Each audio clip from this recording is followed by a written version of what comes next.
আমরা গত 6 তারিখ একটা কাগজ পেয়েছি।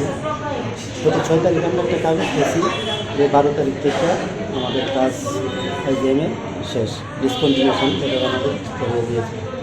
কিন্তু সিস্টেম অনুসারে যে একজন কর্মচারীদের 1 মাস আগে তাকে নোটিশ দিতে লাগে, কিন্তু তারা আমাদেরকে ওইসব কোনো নোটিশ দেয় না। 6 তারিখ একটা কাগজ ধরা গেছে, 12 তারিখ থেকে আমাদের কাজ হচ্ছে। এই ব্যাপারটা নিয়ে আমরা এখন আইসি আর এমএস স্যারের সঙ্গে একটু কথা বলার জন্য দেখি স্যার কি তোমাদের কোম্পানির লোক জানে কি বিষয়টা? কোম্পানির তরফ থেকে আলোচনা করছে। দেখি আমরা তরফ থেকে আমরা যেহেতু আগামীকালকে থেকে আমাদের কাজ শেষ, তো আমাদেরকে তো আগে এই জিনিসটা করতে হবে। যেমন 1 মাস অন্তত আমাদেরকে চালু করতে হবে। কোন সিকিউরিটি এসএস কতজন আছে?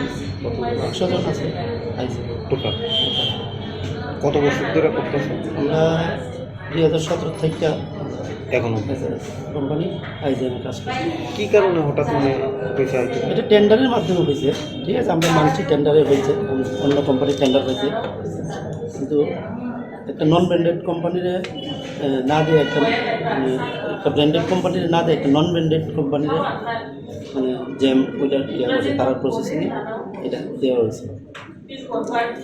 আমরা চাই আমরা 8 বছর ধরে কাজ করছি, আমরা তো রেপুটেশন ভালো, তো আমাদেরকে কেন সেম ডেটে আমরা টেন্ডার জমা হয়েছে, তারা যে রেট দিয়েছে আমরাও সেম রেট দিচ্ছি। আমাদেরকে না দিয়ে একটা নন ব্র্যান্ডেড কোম্পানির কী করে দেয়, যার রেপুটেশন আগরতলা খুব খারাপ, খারাপ রেপুটেশন কোম্পানির যে কাজটা দিয়ে দিতেছে আমাদেরকে না। এরপরে দেবো আমাদের সাথে এটা 1 মাস আগে আমাদেরকে নোটিশ, 6 তারিখ আমাদেরকে নোটিশ দেওয়া বললো, 12 তারিখ থেকে কাজ আমাদের হবে। এটা একটা অমানবিক কাজ, এটা আমাদের প্রতি একটা অমানবিক কাজ। এই ব্যাপারটা নিয়ে আমরা এখন এমএস স্যারের সঙ্গে কথা বলছি, দেখি এমএস স্যার আমাদের কী বলে।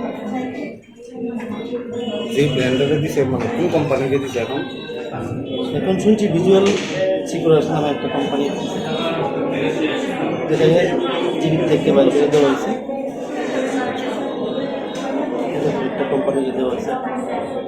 কি নাম আপনার? আমার নাম রতন চন্দ্র দাস।